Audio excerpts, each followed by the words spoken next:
Red green online present. আমি BDR হত্যাকাণ্ডে হত্যাযজ্ঞে একজন শহীদ সেনা কর্মকর্তার সন্তান। আমার বাবার নাম কি বা আমার নাম কি সেটা এখানে মুখ্য নয়।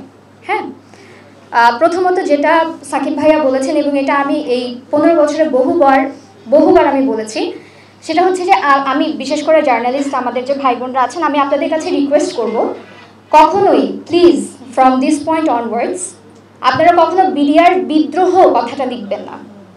এটা কোনো বিদ্রোহ ছিল না, এটা খুব পরিষ্কারভাবে এখন বোঝা যাচ্ছে, সবাই বুঝতে পারছে, কিন্তু বারংবার এটা লেখার ফলে, বারংবার এটা বলার ফলে এই হত্যাকাণ্ড শব্দটা কিন্তু হারিয়ে যাচ্ছে। হ্যাঁ, আমি যখন কথা বলি আমি কিন্তু কখনো কাউকে বলি না যে আমার বাবা মারা গেছেন, আমার বাবা he has passed away, he is dead, he is diseased.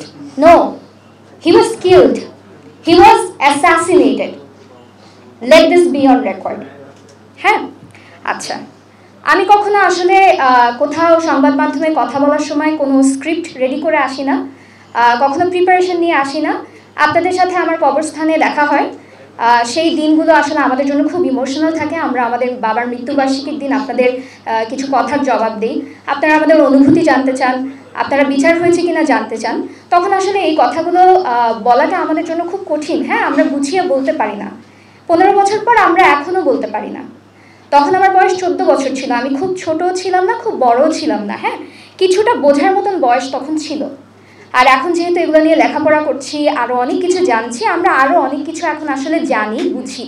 ঠিক আছে, তো এটা একটা অবশ্যই একটা শোকাবহ পরিবেশ। তারপরেও আমি সংবাদ মাধ্যম কর্মী আপনারা যারা আছেন, আপনাদেরকে আমি শুভেচ্ছা জানাতে চাই যে এতদিন হয়তো আমাদের সাথে আপনাদেরও বাক স্বাধীনতা ছিল না। হ্যাঁ, সঠিক সংবাদটাকে প্রচার করার স্বাধীনতা আপনাদেরও ছিল না, তাই আপনাদেরকেও আমি সাধুবাদ জানাই এবং আপনাদের কাছে আমি আহ্বান জানাই যে আপনারা এখন থেকে অবশ্যই যে কোনো সংবাদ যখন আপনারা প্রচার করবেন তার আগে আপনারা জানবেন, আপনারা বুঝবেন, সহমর্মিতার সাথে একটা সংবাদ আপনারা প্রচার করবেন। হ্যাঁ, এই কথাটা কেন উঠে আসলো, গত 15 বছরে আমরা আনফর্চুনেটলি সংবাদ মাধ্যমেই হোক, পত্রপত্রিকায়, টিভিতে বিভিন্ন সময় কিছু অপপ্রচার এবং মানে মিথ্যা সংবাদ প্রচারের কারণে আমাদের কিন্তু প্রত্যেকটা পরিবারের প্রত্যেকটা সদস্যের, আমার ভাই বোনরা যারা এখন ছোট তারা হয়তো তখন সেই মেমোরিটা হয়তো তারা পাননি, আমরা যারা মাঝামাঝি সময় ছিলাম আমরা কিন্তু পেয়েছি। আমাদের মা বাবাদেরকে, মানে আমাদের মাদেরকে,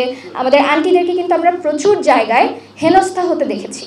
ঠিক আছে, একটা মৃত্যু হওয়ার পরে খবরের শিরোনাম এটা হওয়া উচিত না যে তারা সরকার থেকে কতটুকু ক্ষতিপূরণ, কতটুকু টাকা, কতটুকু জমি, কতটুকু সম্পদ পেয়েছে। একটা সম্পদ দিয়ে কখনো কারো বাবা, কারো মা, কারো সন্তান হারানোর কষ্ট চাপা দেওয়া যায় না। আমরা যেন এই ব্যাপারে একটু মাইন্ডফুল থাকি।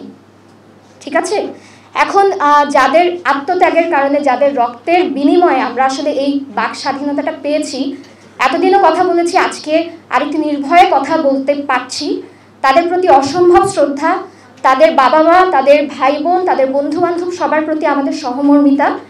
আজ আমি স্মৃতিচারণ এখানে করছি না, আজকে আমি মনে করি যে আমি আরও অনেককে ফ্লোর দিতে চাই, অনেকেই আমরা কথা বলবো, আমরা তাদের মুখ থেকে শুনবো। আমি শুধু আমার জার্নালিস্ট যারা আছেন এখানে, আমি শুধু তাদের প্রতি আমার কিছু কথা বলে যেতে চাচ্ছি।